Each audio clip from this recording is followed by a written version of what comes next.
Les partisans de l'ancien président ivoirien Laurent Gbagbo comptent désormais les jours. Date annoncée, 17 juin 2021 pour son retour. Le gouvernement dit prendre acte.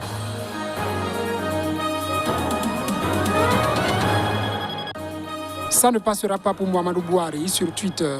Un message menaçant du président nigérian a été supprimé par le réseau.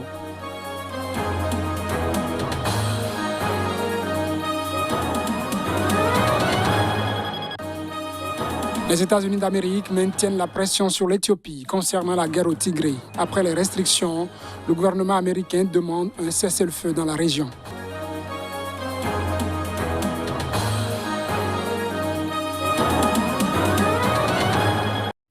À toutes et à tous, bonsoir. Heureux de vous retrouver à ce journal sur Sika TV. Nous l'ouvrons par le Nigeria. Nul n'échappe à la censure de Twitter, même quand on est chef d'État.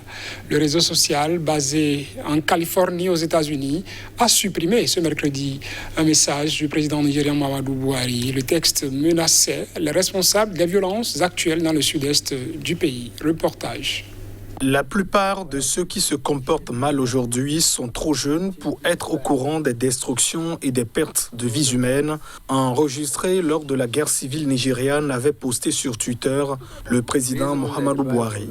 Ceux d'entre nous qui étaient sur le terrain durant ces 30 mois, qui ont connu cette guerre, les traiteront avec le langage qu'ils comprennent, a-t-il ajouté. Pour Twitter, le chef de l'État nigérian a violé les règles du réseau social. Le message a été donc supprimé. Il y a 50 ans, le sud-est du Nigeria avait été le théâtre d'un des plus meurtriers conflits du XXe siècle. En mai 1967, des généraux Igbo d'une province rebelle baptisée la République du Biafra avaient proclamé son indépendance, déclenchant une guerre civile d'une rare atrocité et une terrible famine. En 3 ans, le conflit a fait plus d'1 million de morts.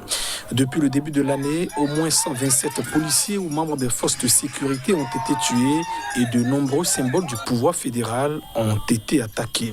Le ministre de l'Information de Buhari a répliqué mercredi lors de messages à la presse que si Twitter avait ses propres règles, le président avait le droit de commenter la situation au Nigeria.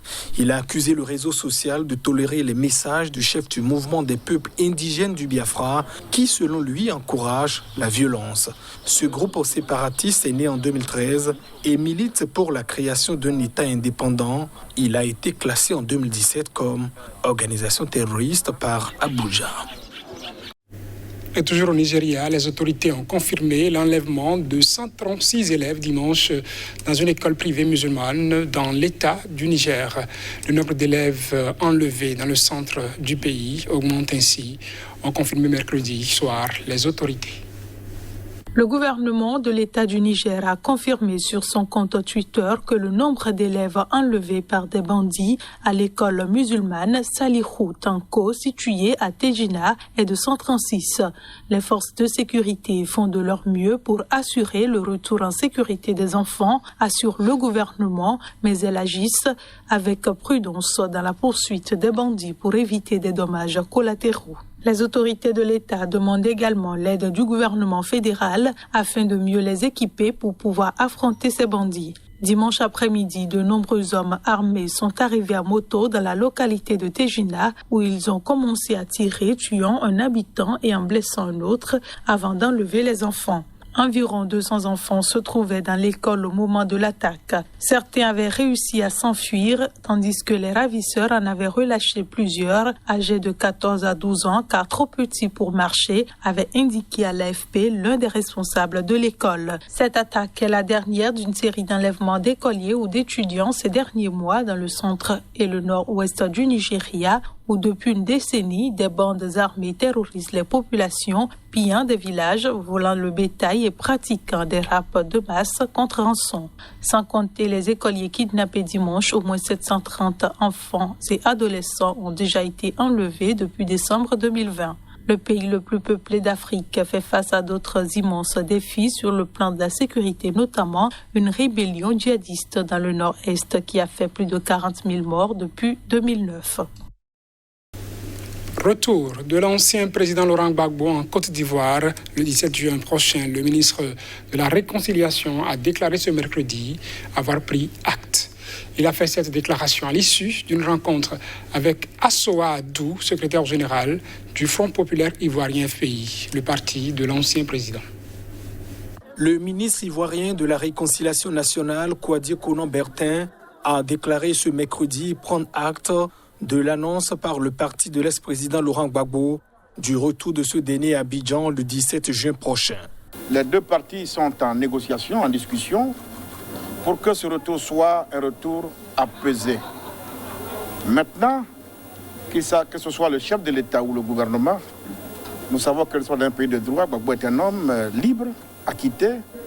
C'est à lui de décider de quand il vient dans son pays. Nous avons appris qu'il vient le 17. Nous prenons acte. Nous devons réussir cet autre exercice-là de pardon, d'élévation de l'esprit de nos âmes pour aller au pardon, pour donner une chance à la réconciliation et préparer l'avenir de la Côte d'Ivoire de façon plus sereine. Voilà notre vision. Mais il est clair que les victimes, je les rassure, je leur ai toujours dit qu'ils ne seront jamais sacrifiés sur l'autel de la réconciliation. Kouadio Konan Bertin a fait cette déclaration à la presse à l'issue d'une rencontre avec Assoa Adou, secrétaire général du Front populaire ivoirien, le parti de l'ex-président. Assoa Adou, qui avait annoncé lundi dernier la date du retour de Laurent Gbagbo le 17 juin, a tenu à rappeler qu'en donnant son feu vert début avril au retour de son rival, le président Alassane Ouattara avait dit qu'il pouvait rentrer quand il le voulait. Mais interrogé par l'agence France Presse ce mercredi matin, le ministre de la Communication et porte-parole du gouvernement Amadou Koulibaly avait estimé que cette date du 17 juin n'était pas consensuelle. La date devrait être discutée de façon consensuelle entre le gouvernement et le parti de Laurent Gbagbo. Or, elle ne l'a pas été, a-t-il dit. Il a également ajouté qu'avant de fixer une date convenant aux deux partis, il fallait mettre en œuvre des dispositions notamment concernant la sécurité de Laurent Gbagbo. La procureure générale de la Cour pénale internationale réclame la tête d'un chef de guerre au Soudan. Fatou Bensouda a demandé mercredi aux autorités de transition de livrer Ahmed Haroun, accusé d'atrocité au Darfour, pour être jugé avec un autre responsable du régime de l'ancien président Omar el-Béchir. Ahmed Haroun avait occupé plusieurs postes gouvernementaux sous le régime déchu. Précision. La CPI a émis en 2007 un mandat d'arrêt visant Ahmed Haroun, avec 42 chefs d'accusation, dont meurtre, viol, torture, persécution et pillage.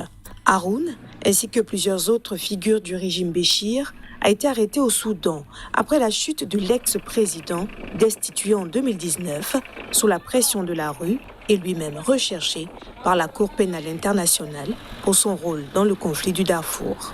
Les juges de la CPI, qui doivent confirmer les chefs d'accusation, doivent rendre leur décision d'ici à la fin du mois de juillet, a dit Bensouda lors d'une conférence de presse à Khartoum, après sa première visite au Darfour depuis que la Cour a décidé d'enquêter sur le conflit sanglant il y a 16 ans. Elle a précisé qu'Haroun serait renvoyé devant la Cour avec les mêmes chefs d'accusation qu'un chef des milices, Janjaweed, impliqué dans les atrocités au Darfour, recherché depuis 2007 et qui s'est livré à la CPI l'an dernier. Fatou Bensouda a dit avoir eu des discussions positives et constructives avec les responsables soudanais au sujet d'un possible transfert de Béchir et d'autres anciens responsables à la CPI en vue d'être jugés. Si le procès de l'ancien président soudanais doit avoir lieu au Soudan, Khartoum doit démontrer concrètement que c'est possible de le faire, a-t-elle ajouté. Le président américain Joe Biden a condamné cette semaine des violations des droits humains inacceptables au Tigré, au nord donc de l'Éthiopie, et exhorté à un cessez-le-feu immédiat. Son administration a aussi annoncé des restrictions de grande échelle en matière d'assistance économique et sécuritaire à l'Éthiopie, mais prévoit en revanche de poursuivre leur aide humanitaire, son aide humanitaire dans des domaines comme la santé, l'alimentation et l'éducation. Ce lundi, l'Éthiopie a dénoncé les sanctions américaines, laissant entendre qu'elles pourraient conduire le Premier ministre Abiy Ahmed à réévaluer la relation bilatérale avec Washington. Le porte-parole du ministère éthiopien des Affaires étrangères, Dina Mufti, a critiqué la décision des États-Unis d'imposer des restrictions en matière d'assistance économique et sécuritaire. Ces sanctions sont en lien avec le conflit dans la région du Tigré. L'Éthiopie tient à sa relation avec les États-Unis et estime que les sanctions ne sont pas nécessaires pour que les États-Unis fassent passer leur message dans le pays, surtout en cette période particulière où les Éthiopiens se préparent à exercer leurs droits démocratiques en se rendant aux urnes.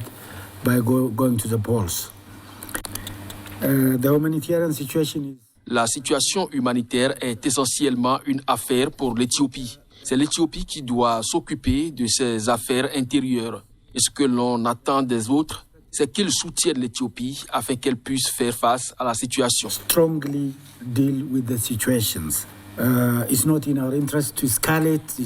Il n'est pas dans notre intérêt d'aggraver cette tension. Il est non seulement dans l'intérêt de l'Éthiopie, mais aussi dans celui des États-Unis, de son peuple et de la région, de maintenir des relations amicales entre les deux pays. Ces relations existent depuis 120 ans. Elle a été solide. Elle a contribué à la paix et à la stabilité régionale. Et c'est ainsi que nous souhaitons maintenir cette relation. Le Premier ministre Abiy Ahmed a lancé le 4 novembre une opération militaire contre les autorités tigréennes issues du TPLF en opposition au pouvoir central. Il avait promis une victoire rapide au Tigré, mais presque 6 mois après la prise de la capitale régionale Mekele par l'armée fédérale, les combats se poursuivent dans la région où la situation humanitaire critique alarme la communauté internationale. Et c'est la fin de ce journal. Merci de l'avoir suivi.